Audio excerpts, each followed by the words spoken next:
Special Action and Intelligence Committee on Transportation o SAIC ang puting van at kasama nitong isa pang SUV. Ine-escortan sila ng dalawang motorsiklo ng PNP Highway Patrol Group.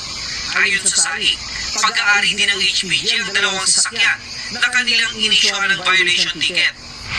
Sa isa pang video, nakuha na ng pagkumpronta ng isang HPG personnel sa mga tauhan ng SAIC. Pinapakiusapan niya ang mga taga-SAIC na itigil ang kanilang operasyon na nakakadagdag daw sa pagbigat ng traffic.